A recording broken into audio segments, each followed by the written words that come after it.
Hello my fellow engineers and electricians, welcome back to my channel Scholars Lane. आज का हमारा topic है voltage. लेकिन इससे पहले मैं आपको रिकमेंड करूंगी कि आप ड्रिफ्ट वेलोसिटी और करंट वाली जो मैंने वीडियो बनाई है उसको आप एक बार जरूर देखें, ताकि आपको जो कंसेप्ट है वो क्लियर हो जाए कि ड्रिफ्ट वेलोसिटी क्या होती है और करंट क्या होता है। फिर उसके बाद जो वोल्टेज है वो आपको बहुत आराम से समझ में आएगी, ये मैं रिकमेंड करूंगी। और अगर आपने मेरे चैनल को अभी तक सब्सक्राइब नहीं किया है तो आप इसे सब्सक्राइब जरूर कीजिए और मेरी वीडियोस को लाइक एंड शेयर कीजिए। तो लेट्स स्टार्ट आवर टॉपिक जो है वोल्टेज, पोटेंशियल डिफरेंस या फिर वोल्टेज। आप जैसे कि देख रहे होंगे कि मैंने यहाँ पे डेफिनेशन लिखी है, लेकिन अगर आप मेरी वीडियो फॉलो करते हैं तो आपको पता होगा कि मैं डेफिनेशन लिख तो देती हूँ, लेकिन मैं उसको पहले समझाती हूँ, उसके बाद मैं डेफिनेशन पे आती हूँ। तो लेट्स स्टार्ट कि हम पहले एक एग्जाम्पल लेंगे, उसके बाद हम ये डेफिनेशन समझेंगे कि इसमें क्या लिखा हुआ है। तो आज मैं आपको एग्जांपल दूंगी टैंक का।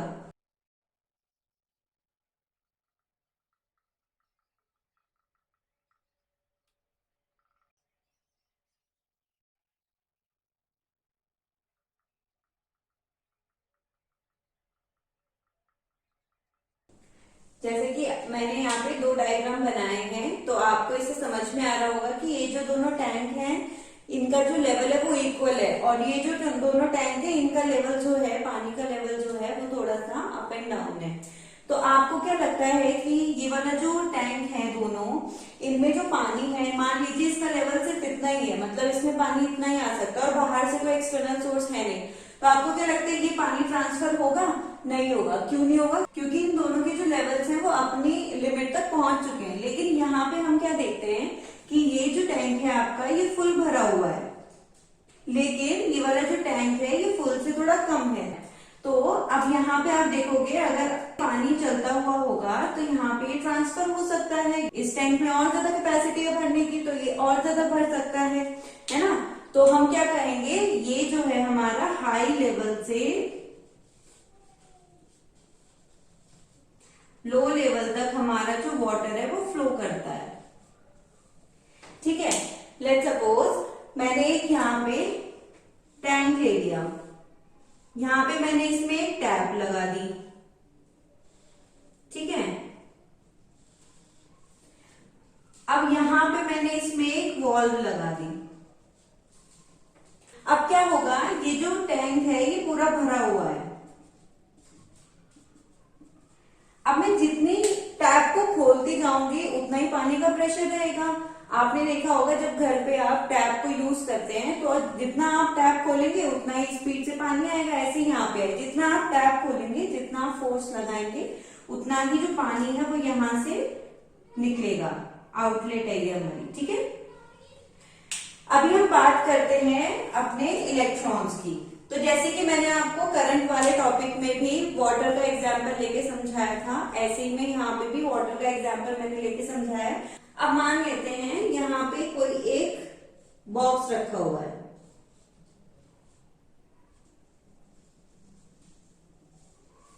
ये एक बॉक्स है, ये ए पॉइंट पे रखा हुआ है। अब मुझे इस बॉक्स को खिसका के बी पॉइंट पे ले जाना है, पर ये बॉक्स बहुत भारी है। अब क्या करना पड़ेगा मुझे? क्या ये बॉक्स ऐसे चले जाएगा क्या ए से बी तक? नहीं ना, हमें क्या करना पड़ेगा, कुछ वर्क करना पड़ेगा। इसको पुश करने के लिए हमें थोड़ी एनर्जी की जरूरत पड़ेगी, कुछ वर्क की जरूरत पड़ेगी। तो ए से बी तक जाने में इसको मान लेते हैं डब्ल्यू वर्क की जरूरत पड़ी। ठीक है ना, ऐसे हमारे इलेक्ट्रॉन्स के साथ है। लेट सपोज यहाँ पे हमने कंडक्टर ले लिया है,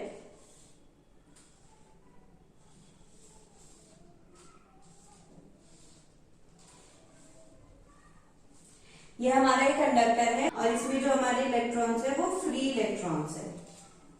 ठीक है, अभी हमने क्या किया, हम यहां पे ले लेते हैं पॉइंट ए और यहां पे ले लेते हैं पॉइंट बी।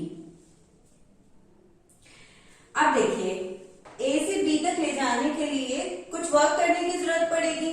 ठीक है, तो हमारा जो क्यू चार्ज है उसको मूव कराने के लिए हमें डब्ल्यू वर्क की लेट सपोज जरूरत पड़ी। तो जैसे मैंने आपको करंट वाले टॉपिक में समझाया था, उसमें क्या होता था, I is equals to Q by T,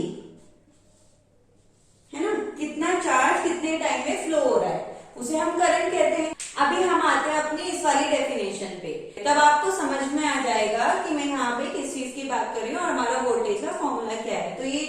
definition हम देख लेते हैं। Voltage is the pressure from an electrical circuit power source.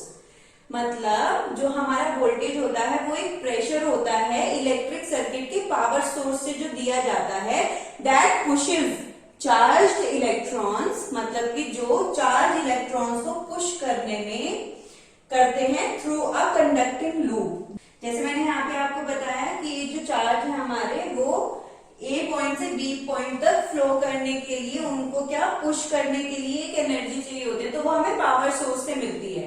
तो यहाँ पे लिखा enabling them to do work, मतलब उसको वर्क करने के लिए वो कैपेबल बना देता है। ठीक है, तो इसका मतलब क्या हुआ कि वर्क डन अब over the charges is known as voltage. ठीक है, तो अब हम यहाँ पे आ जाते हैं। जैसे मैंने आपको बताया high level to low level, तो जो हमारा करंट होता है वो भी हाई पोटेंशियल से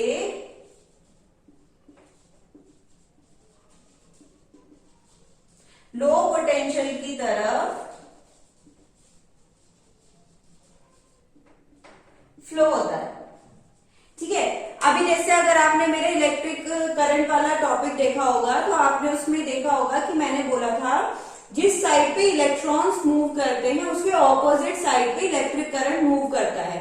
तो इलेक्ट्रॉन्स जो होते हैं हमारे वो पॉजिटिव टर्मिनल की तरफ मूव करते हैं। इसका मतलब जो हमारा करंट होता है वो पॉजिटिव टर्मिनल से नेगेटिव टर्मिनल की तरफ मूव करता है।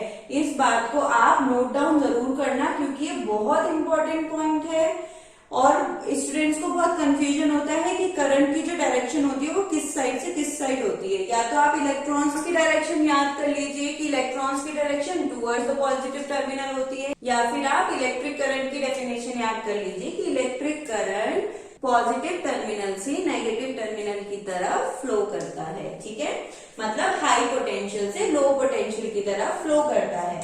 तो ये हुआ हमारा वोल्टेज का कंसेप्ट। तो जो वर्क डन है हमारा उसकी जो यूनिट होती है वो होती है जूल, और जो हमारी चार्ज की यूनिट होती है वो आपको पता है कूलम। तो जो हमारी वोल्टेज की यूनिट हुई वो हुई जूल पर कूलम, लेकिन वोल्टेज की यूनिट हम वोल्ट्स में लेते हैं।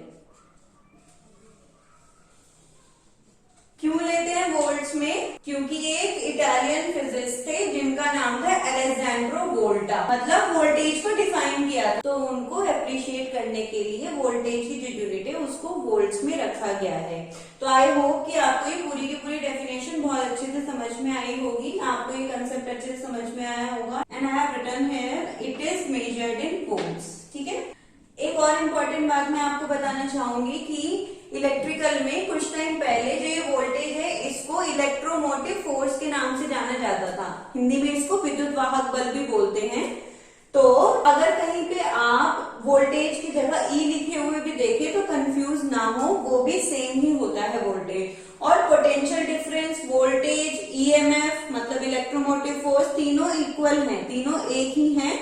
बस ये चीज है कि कहीं पे इसको पोटेंशियल डिफरेंस बोल दिया जाता है, कहीं पे इसको वोल्टेज बोल दी जाती है और कहीं पे इलेक्ट्रोमोटिव फोर्स ईएमएफ बोल दिया जाता है। जब भी हम कभी वोल्टेज को मेजर करते हैं तो हमेशा इन बिटवीन 2 पॉइंट्स मेजर किया जाता है। बिना 2 पॉइंट के हम इसको मेजर कर ही नहीं सकते। इस वजह से बोलते हैं कि इन दोनों पॉइंट्स के बीच में जितना पोटेंशियल डिफरेंस होता है उसको ही हम वोल्टेज कहते हैं। पोटेंशियल मतलब वोल्टेज। अभी मैं यहाँ पे एक सर्किट ड्रॉ करूंगी और आपको टाइप्स ऑफ वोल्टेज भी बताऊंगी, प्लस इस पे न्यूमेरिकल भी करके दिखाऊंगी ताकि आपको कंसेप्ट जो है वो और ज्यादा अच्छे से क्लियर हो जाए। तो लेट्स स्टार्ट। जैसे कि आप देख रहे होंगे कि मैंने बोर्ड पे बहुत सारी चीजें लिखी हैं। तो सबसे पहले मैं आपको समझाऊंगी ये वाला कंसेप्ट। वैसे तो मैंने आपको पूरा वोल्टेज का कंसेप्ट समझा दिया, तो अभी आपको आराम से समझ में आ जाएगा। ठीक है, तो ये हमारा एक सर्किट है सिंपल, इसमें बैटरी लगी हुई है और ये एक बल्ब है, हमारा लैंप है। ठीक है, अब क्या करते हैं, जब ये स्विच ऑन होता है मतलब जब सर्किट क्लोज होता है तो इस बैटरी के दोनों पोल्स के बीच में पोटेंशियल डिफरेंस क्रिएट हो जाता है, एक्टिवेट हो जाता है। उसी पोटेंशियल डिफरेंस को हम वोल्टेज कहते हैं। मैंने आपको अभी भी बताया कि पोटेंशियल डिफरेंस मतलब वोल्टेज ही होता है। उस पावर सोर्स से एक फोर्स लगता है जिसकी वजह से जो इलेक्ट्रॉन्स है वो मूव करने लग जाते हैं और जो हमारा इलेक्ट्रिक करंट है वो प्रोड्यूस हो जाता है। फिर जो हमारा इलेक्ट्रिक करंट है जब ये बल्ब तक पहुंचता है तो ये इसे ग्लो करता है और फिर उससे होते होते फिर यहाँ पे पहुंच जाता है बैटरी के टर्मिनल पे, मतलब पावर सोर्स पे दोबारा से पहुंच जाता है। यही हमारा पूरा प्रोसीजर है। किसी एक सर्किट में जब वोल्टेज सोर्स जुड़ा हो और एक लैंप जुड़ा हो तो उसमें कैसे वर्किंग होती है, ये उसका पूरा कंसेप्ट है। अभी हम आ जाते हैं इस वाले क्वेश्चन पे। मैंने एक क्वेश्चन भी लिखा है ताकि आपको और ज्यादा क्लियर हो ये topic. If work done is 45 joule, 45 joule जो है हमारा वो वर्क डन है in moving 5 coulomb charge across 2 points, 2 point के बीच में 5 कूलम चार्ज है और जो हमारा वर्क डन है वो कितना है, 45 जूल्स है। Find the potential difference across the terminal. तो हमें दोनों टर्मिनल के बीच में पोटेंशियल डिफरेंस निकालना है। तो अब आप निकाल लेंगे, मैंने फॉर्मूला आपको बताया V is W by Q। कितना आएगा 45 जूल अपॉन 5 कूलम, कितना आ गया 9 वोल्ट्स। तो ये आपका आंसर हो गया, है ना, सिंपल। अब इसमें से अगर आपको कोई ये पूछ ले कि वर्क डन नहीं दिया है, कूलम दिया है, चार्ज दिया है और पोटेंशियल डिफरेंस दिया है, तो आप वर्क डन निकाल लेंगे। अगर वर्क डन दिया है, वोल्टेज दिया है और चार्ज नहीं दिया है तो आप चार्ज भी निकालोगे, है ना। तो अब हम बात करते हैं टाइप्स ऑफ वोल्टेज की। जैसे हमने टाइप्स ऑफ करंट की बात की थी ऐसे ही वोल्टेज की बात करेंगे। तो हमारी दो टाइप की वोल्टेज होती है, एसी वोल्टेज और डीसी वोल्टेज। जो हमारी एसी वोल्टेज होती है वो मेनली आपके घरों में आती है ना। जो हाई पावर वाली वोल्टेज होती है उसको हम एसी वोल्टेज कहते हैं। और जो हमारी डीसी वोल्टेज होती है वो मेनली बैटरीज में पाई जाती है ना। जो हमारे डीसी सोर्स होते हैं, जो हमारे इलेक्ट्रॉनिक डिवाइसेस होते हैं, उनमें मेनली हमारी जो है डीसी वोल्टेज सोर्स पाया जाता है।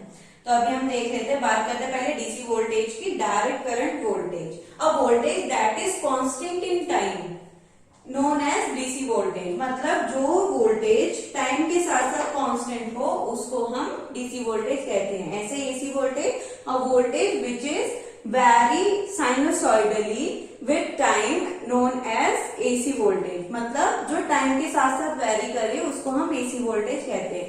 ये पूरा का पूरा आपका कंसेप्ट हुआ वोल्टेज का। आप इसे मत भूलना कि वोल्टेज को ही पोटेंशियल डिफरेंस भी बोलते हैं और वोल्टेज को ही EMF मतलब इलेक्ट्रोमोटिव फोर्स भी बोलते हैं। आई होप मेरा पूरा लेक्चर आपको अच्छे से समझ में आया होगा। अगर कोई भी डाउट हो तो कमेंट सेक्शन में जरूर बताना। Thank you, keep watching.